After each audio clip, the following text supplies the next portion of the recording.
സെറീസ് കിച്ചണിലേക്ക് എല്ലാവർക്കും സ്വാഗതം. ഇന്ന് നെയ്ച്ചോറിൻ്റെ റെസിപ്പിയാണ് കാണിക്കാൻ പോകുന്നത്. എല്ലാവർക്കും അറിയുന്നതാണ്, എങ്കിൽ കൂടെ ഉണ്ടാക്കിയെടുക്കുമ്പോൾ ഒന്ന് വീഡിയോ ഇടാമെന്ന് കരുതി. അപ്പോൾ നെയ്ച്ചോറ് തീരെ ഒട്ടിപ്പിടിക്കാതെ എങ്ങനെയാണ് പെട്ടെന്ന് ഉണ്ടാക്കിയെടുക്കുക എന്നുള്ളത് കാണിക്കാം. ഇത് അരി വറുത്തെടുക്കാതെ ഉണ്ടാക്കിയെടുക്കുന്ന രീതിയാണ് കാണിക്കുന്നത് കേട്ടോ. പിന്നെ അണ്ടിപ്പരിപ്പും മുന്തിരിയും അതേപോലെ സവാളൊക്കെ വറുത്ത് കോരിയെടുത്ത് മാറ്റി വെക്കുന്നുണ്ട്.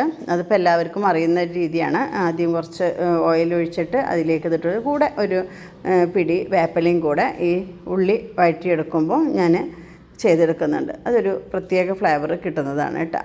ഇഷ്ടമായവർ അതുപോലെ ഉണ്ടാക്കി നോക്കാം. അപ്പോൾ നമ്മൾ ആദ്യം ഒരു കപ്പ് റൈസിന് 2 കപ്പ് വെള്ളം എന്നുള്ള കണക്കിന് തിളപ്പിക്കാനായിട്ട് വെച്ചിട്ടുണ്ട്. ഒപ്പം തന്നെ നമ്മളൊരു പാത്രം വെച്ചിട്ട് അതിലേക്ക് കുറച്ച് ഓയിൽ ഒഴിച്ചു കൊടുക്കുന്നുണ്ട്. ഇതിൻ്റെ കൂടെ ഒരു 2 ടേബിൾ സ്പൂൺ നെയ്യും കൂടെ ഇതിലേക്ക് ഒഴിച്ചു കൊടുക്കുന്നുണ്ട്. വെറും നെയ്യിലുണ്ടാക്കി എടുക്കണമെങ്കിൽ അങ്ങനെ ചെയ്യാം, അല്ലെങ്കിൽ സൺഫ്ലവർ ഓയിൽ കൂടെ ഒഴിച്ചിട്ട് അതിലേക്ക് നമ്മൾ നെയ്യ് ഒഴിച്ചു കൊടുത്താൽ മതി. അപ്പോൾ ഇതിലേക്ക് നെയ്യ് ഒഴിച്ചു കൊടുക്കുന്നുണ്ട്.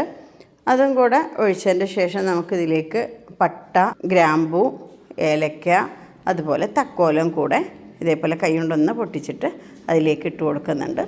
എന്നിട്ട് അത് നല്ല മൂത്തൊരു മണം വരുന്ന സമയത്ത് ഞാൻ ഒരു ചെറിയ സവാള, വലുതാണെന്നുണ്ടെങ്കിൽ പകുതി എടുത്താൽ മതി, അത് ഒരു മീഡിയം ഫ്ലെയിമിലേക്ക് വെച്ച് കൊടുത്തിട്ട് ഇത് ഒന്നങ്ങനെ വഴന്ന് വരുന്ന സമയത്ത്, വഴന്ന് വരാനേ പാടുള്ളൂ, അല്ലാതെ അതിൻ്റെ കളറ് മാറാൻ പാടില്ല. ഒന്നങ്ങനെ വാടി വരുന്ന പോലെ ആയിക്കഴിഞ്ഞാൽ നമ്മൾ തിളപ്പിക്കാൻ വെച്ചിട്ടുണ്ടായിരുന്ന വെള്ളം ഇതിലേക്ക് ഒഴിച്ചു കൊടുക്കണം. സവാള നിറം മാറിക്കഴിഞ്ഞാൽ നമ്മളുടെ റൈസിന് നല്ല വെളുത്ത നിറം കിട്ടില്ല കേട്ടോ.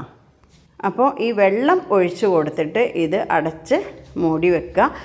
പെട്ടെന്ന് തന്നെ തിളക്കും, കാരണം നമ്മൾ നല്ല ചൂടാക്കാനായിട്ട് വെച്ചതാണല്ലോ. അതിലേക്ക് ആവശ്യത്തിനുള്ള ഉപ്പ് ഇട്ട് കൊടുക്കുക. എന്നിട്ട് നമുക്ക് ഇതൊന്ന് മൂടി വെക്കാം. എന്നിട്ട് ഇത് ഫ്ലെയിം ഒന്ന് ഫുൾ ഫ്ലെയിമിലാക്കി വെക്കാം.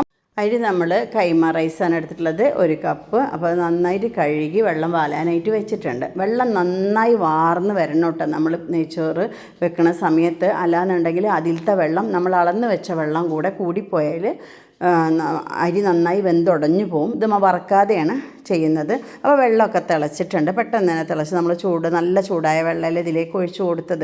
അപ്പോൾ ഉപ്പൊക്കെ നോക്കിയതിന് ശേഷം നമുക്ക് അരി ഇട്ട് കൊടുക്കാം. കണ്ടില്ലേ, തീരെ വെള്ളം നനവില്ലാതെ വാർത്ത് വെച്ചിട്ടുള്ള അരിയാണ്. അപ്പോൾ ഇതേപോലെ ഇട്ട് കൊടുത്താൽ കറക്റ്റ് 1 കപ്പിന് 2 കപ്പ് എന്നുള്ള അളവിലാണ് ഇത് അളന്നെടുത്തിട്ടുള്ളത്. അപ്പോൾ നമ്മൾ ഫുൾ ഫ്ലെയിമിൽ തന്നെ വെച്ച് ഒന്ന് തിളക്കാനായിട്ട് സമയം കൊടുക്കുക. എന്നിട്ട് അത് തിളച്ചതിന് ശേഷം ഇതൊരു മീഡിയം ഫ്ലെയിമിൽ വെച്ചിട്ട് ഒരു 5 മിനിറ്റ് ഒന്ന് ഇളക്കിയതിന് ശേഷം മൂടി വെക്കുക.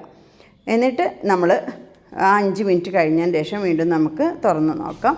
അപ്പോൾ ഈ വെള്ളത്തിൻ്റെ കറക്റ്റ് അളവായി കഴിഞ്ഞാൽ ഇതേപോലെ കണ്ടില്ലേ വെന്ത് കിട്ടിയിട്ടുണ്ട്. ഇനി ഒന്നും കൂടെ ഇത് ഇളക്കിയിട്ട്, ഇപ്പോൾ വെള്ളമൊക്കെ ഇതിലത്തെ നന്നായിട്ട് വറ്റി വന്നിട്ടുണ്ട്, എന്നാലും കറക്റ്റായിട്ടുള്ളൊരു വേവായിട്ടില്ല കേട്ടോ. അപ്പോൾ വെള്ളത്തിൻ്റെ നനവ് അതിലുണ്ട്, അതിൽ ഒന്നും കൂടെ കിടന്ന് വേവാനുണ്ട്. അപ്പോൾ അതിന് വേണ്ടിയിട്ട് നമ്മളൊന്നും കൂടെ ഇളക്കിയിട്ട് ഇനി നമ്മൾക്ക് ഉപ്പ് ഈ സമയത്ത് നോക്കുക. എന്നിട്ട് ആവശ്യമെങ്കിൽ മാത്രം ഇട്ട് കൊടുത്ത് മിക്സ് ചെയ്തിട്ട് വേണം ഇത് മൂടി വെക്കാനായിട്ട്. ഇതിൽ ഞാൻ ഇട്ടത് കറക്റ്റാണ് കേട്ടോ.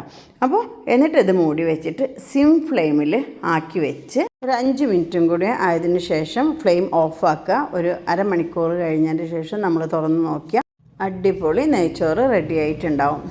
തമ്മിൽ ഒട്ടിപ്പിടിക്കാത്ത തരത്തിലുള്ള നെയ്ച്ചോറ്. ഇത്ര എളുപ്പത്തിൽ നമുക്ക് ഈ നെയ്ച്ചോറ് വെക്കാൻ പറ്റുന്നതാണ്. ചിലരൊക്കെ പറയും പിന്നെ എങ്ങനെ നമ്മൾ എടുക്കുമ്പോൾ കട്ട പിടിച്ചിട്ടിരിക്കും. അതല്ല, ഇത് കുറച്ച് കഴിഞ്ഞാൽ ചൂടാറി കഴിഞ്ഞാൽ പിന്നെ എപ്പോഴും ഇങ്ങനെ കട്ട കെട്ടിയിട്ട് ഇരിക്കുന്നു. അപ്പോൾ നമ്മൾ ചെയ്യേണ്ടതെന്ന് വെച്ചാൽ പിന്നെ ഇത് വെന്ത് നമ്മൾ എടുക്കാൻ നേരത്ത് ആ ചൂടോടെ തന്നെ നന്നായിട്ടൊന്ന് ഇളക്കി കൊടുക്കുക. ഇളക്കിയിട്ട് എടുത്ത് വെച്ചാൽ മതി. അതേ ഒരു തരത്തിൽ അവിടെ വെക്കുമ്പോഴാണ് ഇത് ചൂടാറുമ്പോൾ കട്ട പിടിച്ചിട്ട് ഇരിക്കുന്നത്. ഇതേപോലെ കിട്ടും നമുക്ക് എപ്പോഴും റൈസ് ചൂടാറി കഴിഞ്ഞാലും. ഇപ്പോൾ ഞാൻ അണ്ടിപ്പരിപ്പും മുന്തിരിയൊക്കെ ഇത് സെർവ് ചെയ്യണ സമയത്ത് മാത്രമാണ് ഇട്ട് കൊടുക്കണുള്ളൂ.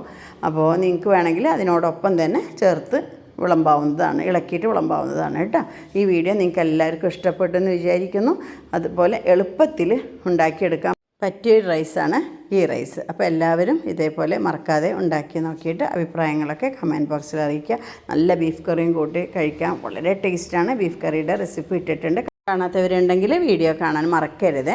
ഇപ്പോൾ ഈ റെസിപ്പി നിങ്ങൾക്ക് ഇഷ്ടമാവുകയാണെന്നുണ്ടെങ്കിൽ ലൈക്ക് ചെയ്യാനും ഷെയർ ചെയ്യാനും മറക്കരുത്. ഈ ചാനൽ ആദ്യമായിട്ട് കാണുന്നവരുണ്ടെങ്കിൽ സബ്സ്ക്രൈബ് ചെയ്ത് സപ്പോർട്ട് ചെയ്യണം. അപ്പോൾ ഇനി ഇതുപോലത്തെ നല്ല റെസിപ്പിയുമായി അടുത്ത വീഡിയോയിൽ നമുക്ക് കാണാം.